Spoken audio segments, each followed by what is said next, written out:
आज करेंगे हम ओवर सब्सक्रिप्शंस। जैसा कि मैंने आपसे डिस्कस करा हुआ है कि अंडर सब्सक्रिप्शंस हो सकते हैं, एग्जैक्ट हो सकते हैं एंड ओवर सब्सक्रिप्शंस हो सकते हैं। तो हम पहले आज समझेंगे क्वेश्चन करने से पहले कि ओवर सब्सक्रिप्शंस क्या होता है एंड प्रो राटा बेसिस पर जब हम उसको अलॉट करते हैं तो वो क्या होता है। तो सबसे पहले समझते हैं ओवर सब्सक्रिप्शंस को।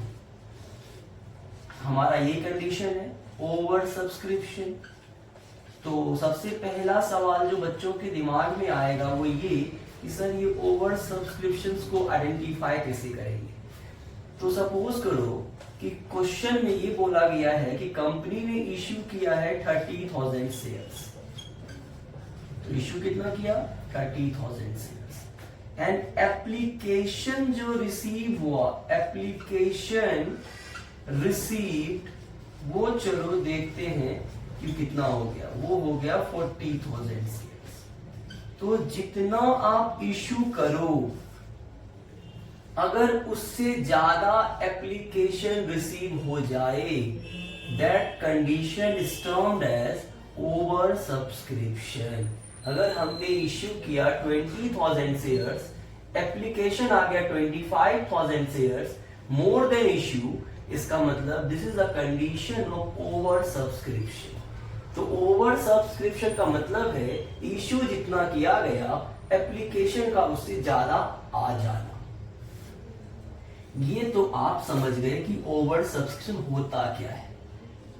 अब इसमें एक बात ये हो सकता है कि इश्यू 30 किया है तो एक्स्ट्रा जो आया है 10,000, एक्स्ट्रा कितना है? एक्स्ट्रा शेयर्स वो 10,000 है। इसको कंपनी रिजेक्ट कर दे और बाकी को दे दे। अब ये क्या बोल रहे हो सर? तो इश्यू जितना करता है कंपनी वो उतना ही इक्विटी शेयर किसी को दे सकता है। अगर इश्यू मैंने किया है 40,000 इक्विटी शेयर तो मैं कितने को दे सकता हूं? 40,000 इक्विटी शेयर दे सकता हूं। इसको आप ऐसे समझो कि अगर मेरे पास 50,000 रुपीज है तो मैं किसी को भी कितने रुपीज तक दे सकता हूं? 50 तक दे सकता हूं। अगर मेरे क्लास में सीट जो अवेलेबल है बच्चों के लिए वो 40 स्टूडेंट पर क्लास है तो मैं कितने को एडमिशन दे सकता हूं? 40 स्टूडेंट को। अब 42 स्टूडेंट अगर आ जाते हैं तो मैं नहीं दे सकता। तो सीधी सी बात है, कंपनी जितना इश्यू करता है वो उतना ही शेयर किसी को भी अलॉट कर सकता है। इस बात को आप पहले ध्यान में रखेंगे। अब दूसरी बात कि सर क्वेश्चंस में कभी कभी क्या होता है कि प्रो राटा बेसिस होता है। अब ये प्रो राटा बेसिस क्या होता है, इसको कैसे समझे? तो इसको समझते हैं पहले। अब इश्यू चलो हमने कर दिया 50,000 शेयर्स। तो इश्यू हो गया 50,000 शेयर्स एंड चलो एप्लीकेशन आ गया 65,000 शेयर्स। अब कंपनी किसी को भी वापस नहीं कर रहा, बोल रहा है 65,000 शेयर्स जो एप्लीकेशन है उसको 50 में एडजस्ट कर दिया ऑन प्रो राटा बेसिस। क्या? Pro rata basis.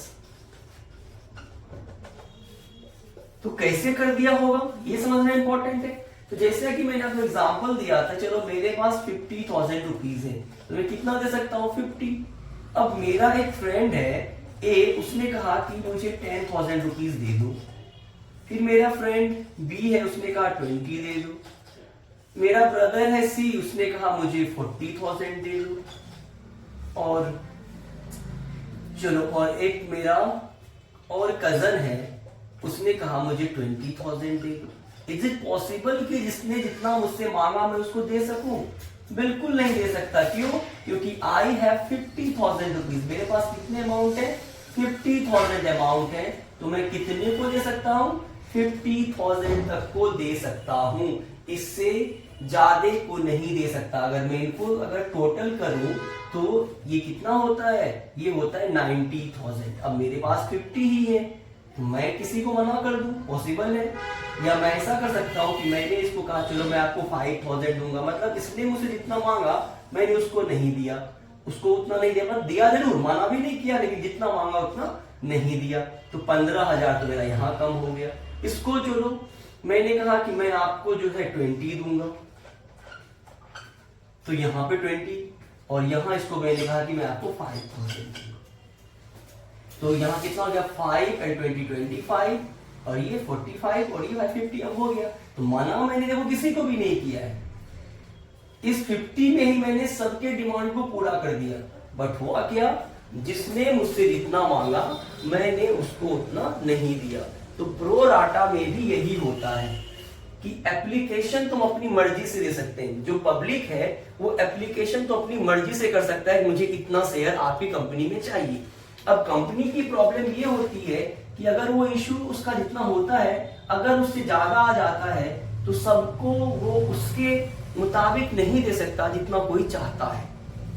तो जो जितना चाहता है उसको उतना ना मिलके किसी को थोड़ा कम, किसी को थोड़ा कम, किसी को उतना ही जितना उसने मांगा है, इस तरीके से वो 50 में क्या करता है, एडजस्ट कर देता है।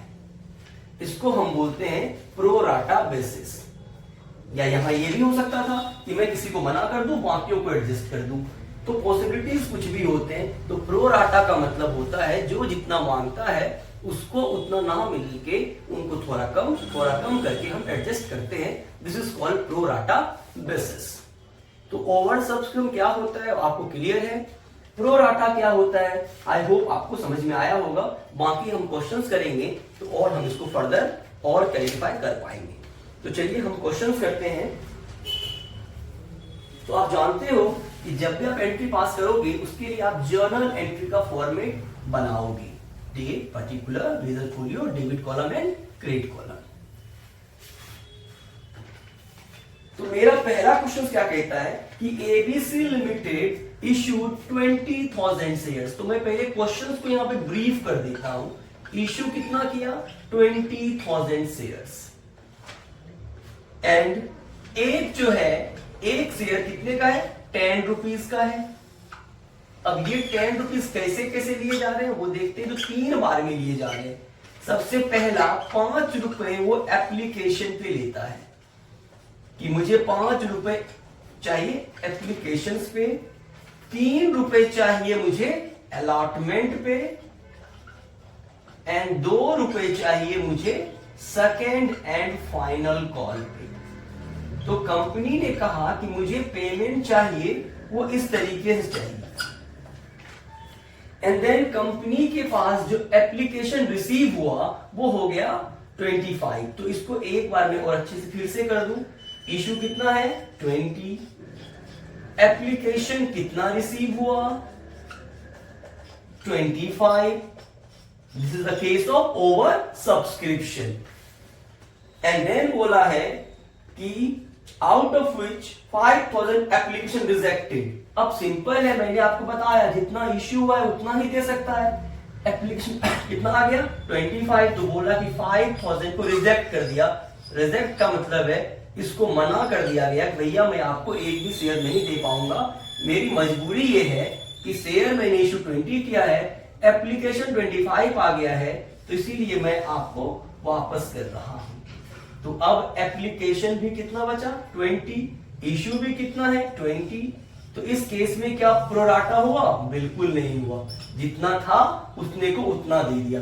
प्रोराटा तब होता है जब हम इश्यू कम हो और ज्यादा को उसमें एडजस्ट कर दें। यहां कुछ भी ऐसा नहीं हुआ, जो ज्यादा था उसको हमने रिफंड कर दिया। तो this is not the question of pro rata basis, but definitely this is a question of over subscription. तो ओवर सब्सक्रिप्शन में सबसे पहली बात जो आपको याद रखना है, जब आप एप्लीकेशन का मनी रिसीव करो, जब आप एप्लीकेशन का मनी रिसीव करोगे तो वो 25,000 पे रिसीव करोगे, ना कि 20 पे। अब सवाल है सर ऐसा क्यों? यार कंपनी को स्टार्टिंग में नहीं मालूम ना कि जितना उसने इश्यू किया है उससे ज्यादा आएगा या कम। तो सीधी सी बात है, जो भी एप्लीकेशन आया होगा कंपनी के पास, पैसे तो उस पर आए होंगे। अब वापस करना है या नहीं करना है वो बात की बात हो जाती है, लेकिन पैसे तो डेफिनेटली इस पे आए होंगे। तो यही ओवर सब्सक्रिप्शन को बाकियों से अलग बनाता है कि जितना इश्यू करते हैं अगर उससे ज्यादा एप्लीकेशन आ जाए तो एप्लीकेशन मनी रिसीव करते वक्त जितना एप्लीकेशन रिसीव हुआ है मनी उस पे रिसीव होता है। एंट्री तो वही होगी जो एंट्री मैंने आपको सिखाया था। सबसे पहली एंट्री क्या होती है? एप्लीकेशन मनी रिसीव करने की, और वो एंट्री होती है bank account debited to equity share application account. और एप्लीकेशन कितना रिसीव हुआ है? 25। और एक एप्लीकेशन कितने का है? 5 का। तो इसका मतलब हमें जो अमाउंट रिसीव हो रहा है वो हो रहा है 1,25,000। And what will you right in narration? आप लिखेंगे being application money received on 25,000 shares at the rate of ₹5 पर शेयर। तो एप्लीकेशन जब आप रिसीव करोगे जितना, आप पेमेंट उसी पे लोगे एप्लीकेशन रिसीव करने के टाइम। क्लियर है? अब देखिए दूसरा एंट्री क्या होता है? ट्रांसफर करने का application money to share capital. उसकी एंट्री क्या होती है? Equity share application account debit to equity share capital account. कितना अमाउंट रिसीव किया आपने? 1,25,000। लेकिन मैं इक्विटी शेयर कैपिटल में 1 लाख लिखूंगा। अब बोलोगे सर मैं तो स्टार्टिंग से पढ़ता आया हूं कि जनरल एंट्री में debit side and credit side का अमाउंट इक्वल होना चाहिए, बट ये तो इक्वल नहीं है। डेफिनेटली आपने सही पढ़ा है, लेकिन हम इक्विटी शेयर कैपिटल में उतना अमाउंट ही ट्रांसफर कर सकते हैं जितना हमें लेने का हक होता है, और लेने का हक उतना ही होता है जितना हमने इश्यू किया, क्योंकि कंपनी ने जितना इश्यू किया है वो उतना ही ले सकता है, तो पैसे लेने का हक भी उसको उतने पे ही बनता है। तो याद रखिएगा इक्विटी शेयर कैपिटल में हमेशा जेन्युइन अमाउंट वो अमाउंट आता है जो रियली कंपनी को एक्सेप्ट करना चाहिए। तो सर ये एक्स्ट्रा 25 आपने देखा है ना यहाँ पे कि 5,000 क्या कर दिया? रिजेक्ट। रिजेक्ट का मतलब अगर उसके पैसे आए हैं तो अब वापस देना पड़ेगा। तो वापस देना पड़ेगा इसका मतलब हमें बैंक को क्रेडिट करना पड़ेगा। कितने अमाउंट से? 25,000 से। जब पैसे रिसीव करोगे तो बैंक को डेबिट करोगे, और जब पैसे आपको वापस देना पड़ जाए तब बैंक को क्रेडिट करोगे ट्रांसफर की एंट्री के साथ। ट्रांसफर के एंट्री के साथ आप बैंक से वापस करोगे और नरेशन लिखोगे being application money transfer to equity share capital and extra amount refunded. तो जब कभी भी एप्लीकेशन पे ज्यादा पैसे रिसीव हो जाए तो रिसीव तो हम पूरे पे करेंगे, लेकिन जब ट्रांसफर की एंट्री हम पास कर रहे होंगे तब हम क्या करेंगे? इक्विटी शेयर कैपिटल वो अमाउंट लिखेंगे जो हमें लेना चाहिए, और लेना कितने पे चाहिए? इश्यूड पे। एंड बाकी जो वापस कर दिया उसको टू बैंक करके ट्रांसफर के एंट्री के साथ वापस में डाल देंगे। उसके बाद क्या करते हैं? अलॉटमेंट ड्यू करते हैं। अलॉटमेंट कितने पे है? 3 रुपए का। अब जो सारी कहानी होगी वो इस पे होगी, अब इस पे नहीं होगी। क्यों? एप्लीकेशन के टाइम पे कंपनी को नहीं मालूम था कि एप्लीकेशन कितना आ रहा है, लेकिन उसे अब डेफिनेटली मालूम है कि वो कितने को दिया है, और उसको पहले से मालूम है वो कितने को दे सकता है। तो जितने को दे सकता है अलॉटमेंट पे पैसे उतने से ही ले सकता है। तो अब सारी कहानी होगी जितने को अलॉट किया। अलॉट कितने को किया है? 20 को। तो दूसरी एंट्री क्या होती है? अलॉटमेंट ड्यू करने की। और अलॉटमेंट ड्यू करने की entry equity share allotment account debited to equity share capital account 20 into 3 60,000 60,000 हम लिखेंगे being allotment money due on 20,000 shares at the rate of ₹3 per share।